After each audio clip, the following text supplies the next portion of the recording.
کوم اوس موږ چینل نوی سبسکرایب کړئ په سبسکرایب بټن باندې کلیک وکړئ او د نویو ویډیوګانو د خبرتیا لپاره په آل باندې کلیک وکړئ ترڅو د نویو ویډیوګانو د پورته کولو څخه باخبره اوسئ. که ویډیو مو خوښه شوه نو په لایک بټن باندې کلیک وکړئ او د نورو سره شریکولو لپاره په شیر بټن باندې کلیک وکړئ. تاسو کولی شئ چې ویډیو په بېلابېلو پروګرامونو کې د نورو سره شریکه کړئ او یا لینک کاپي کړئ چاته یې ولېږئ. کاپي باندې کلیک کړئ او لینک یې خپل ملګري ته یا د چا اړتیا وي هغې ته ولېږئ. اوس راځم په جاین باندې کار کوم چې څنګه موږ دوه ټیبله سره یو ځای کوو. د دواړو ټیبلونه چې ډیټا د پرایمر کې او د فارن کې په مرسته باندې چک کوو. ډیټا د دوه ټیبلونو څخه بېلابېل ټیبلونو څخه راغلي دوه ټیبله سره جاین کوو یا کنیکټ کوو سره چک کوو کنیکټ کوو د چی شي په واسطه د انر جاین په واسطه یا جاین په واسطه. جاین او انر جاین دواړه څه دي یو شی دي. زه راځم دلته ګورم چې مثال دا سټوډنټ ټیبل دی په دې کې دا کالمونه دي او دا د پیمنټ ټیبل دی چې مثال په دې کې دا کالمونه دي. دې کې مثال دلته کوو موږ ریشو سټوډنټ چې دی فارن کې دی په دې کې سټوډنټ چې دی پرایمري کې دی.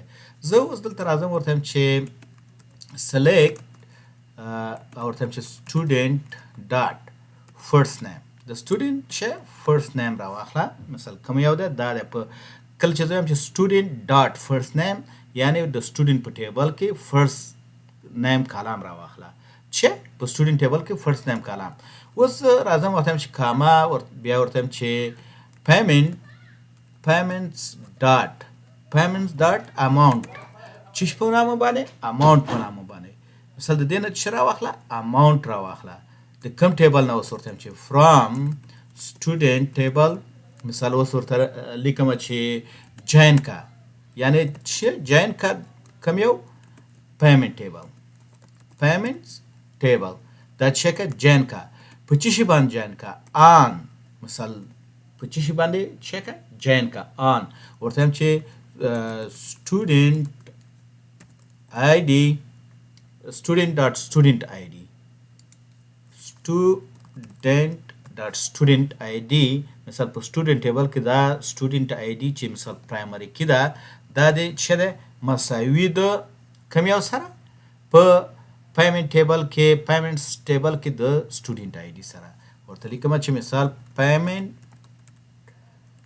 ټیبل کې سټوډنټ آی ډي سره مثال د دې سره چک لینک کا یعنی په کوم حساب باندې ته ورته چې پیمنټ دا سټوډنټ ټیبل د چې سره لینک د دې سره لینک مثال په چی شي باندې لینک مثال په سټوډنټ ټیبل کې د پرایمري کې دا ده او په پیمنټ ټیبل کې فارن کې دا ده. د دې دوه کی یا د دې دوه کالمونو په مرسته باندې چک لینک. اوس دا سلیکټ کوم ورته چې رن کله چې رن کوم ګوره ماته د سټوډنټ سره د خاطر چې راوغسته اماونټ راوغسته مثال دا چې شو اماونټ شو او د خاطر چې شو سټوډنټ شو. نو دا موږ څنګه دوه ټیبل سره جاین کو یا لینک کو سره. که زه دلته اوس راشم او دلته ورسره مثال چې وکړم ورته وایم چې جاین مې لیکلی جاین کله چې جاین لیکئ مثال دا په دې معنا چې انر جاین مثال دا د دې دوه ټیبل نه هغه ریکاردونه ماته ښیي چې مثال هم په دې کې دي هم په دې کې هم په پیمنټ کې دي هم په سټوډنټ کې دي. مثال دا چې جاین په دې شکل سره زه که ورته ولیکم چې انر جاین دا دواړه یو شی دی. مثال که ځان ته جاین ولیکم انر جاین دی او که انر جاین سره ولیکم انر جاین دی. که سره نوم لیکي مثال دا انر جاین دی مثال هغه ریکاردونه تا ته څرګندوي چې په دواړو کې ماچ کوي یعنی په دواړو کې موجود وي.